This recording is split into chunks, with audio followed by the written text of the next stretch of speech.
Mr. Speaker, the victims of atrocities committed in Africa deserve justice. And we say, in the context of child soldiers, justice is delivered when we prosecute them. And that's where the motion must stand. So let's define a few things. We're talking about any trials done on guerrilla groups in Africa, be it in international tribunals or domestic tribunals. And what we will say is that the fact that the militant in question who committed the crimes was a child should not be a reason to excuse him from punishing or from being prosecuted for the killing of civilians. That is the specific nature of this policy. And we think that there is a clear definition of child soldiers. We think we're not going to talk about children who stole from shops. We're talking about specifically children who were actually involved with wars, with governments, and they actually killed civilians in the process.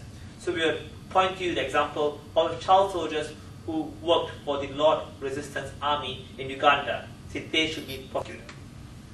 So let's go to my arguments. What I will argue is that firstly, these child soldiers are culpable. And then secondly, I'll look at victims and why they deserve to be given justice too. So firstly, we say child soldiers are culpable and hence should be punished.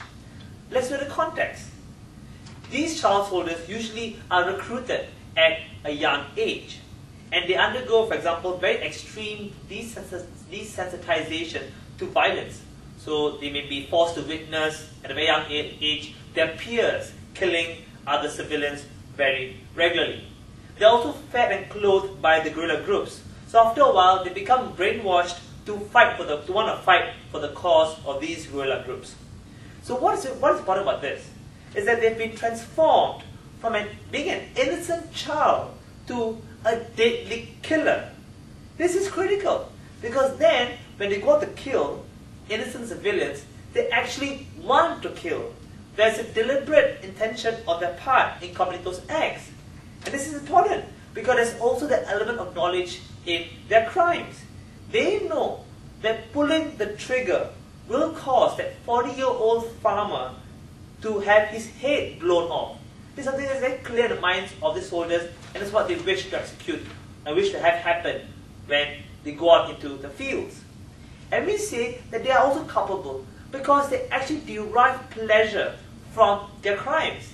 They see each killing of civilians as furthering the cause of the guerrilla groups that they belong to. And we say that it's not right to not prosecute them because ultimately these children do know that it is morally wrong to kill civilians.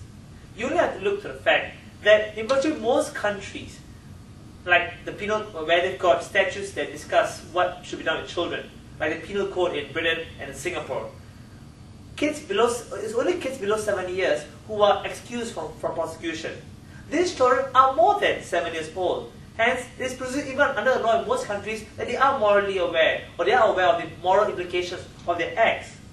And we will also say, Mr. Speaker, that you cannot excuse them from prosecution because the crime that they committed is heinous. They committed murder. They killed civilians who were innocent and were there trying to make a living for their families.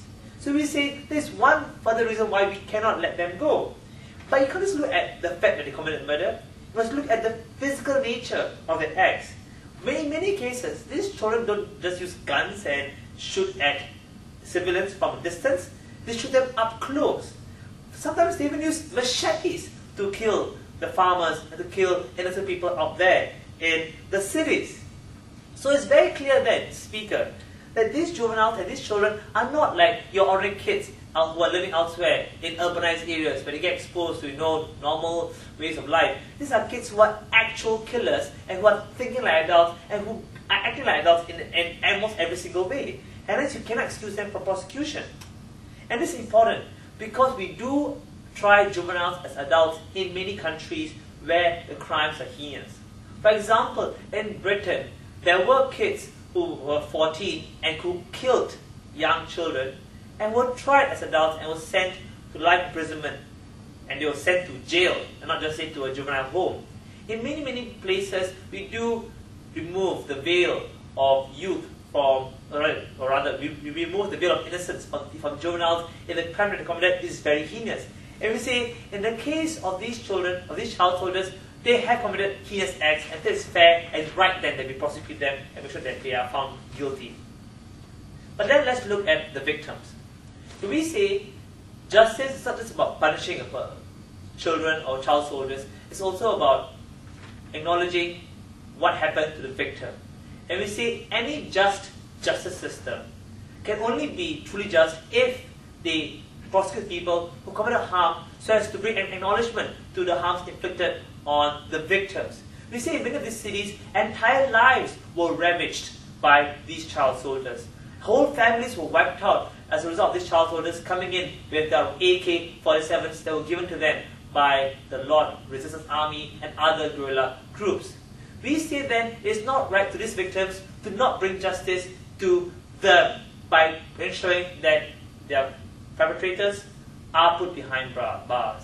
That is why we must also prosecute these child soldiers. So overall, Mr. Speaker, I've shown to you a few things. That these child soldiers are culpable for many reasons. They know what they're doing is wrong. They intended to commit a crime. The crimes that they committed are very heinous. It's very clear that murdering someone is wrong to any person around the world. And we argue that the acts are very severe. And all this shows that they must be held culpable. But secondly, I've also shown you, Mr. Speaker, that victims are also part and parcel of justice. And we must acknowledge the harms brought onto them by going after the perpetrators of those harms. And that's why we argue we can't let these child soldiers go, otherwise we're not doing anything at all for the victims. We beg to propose.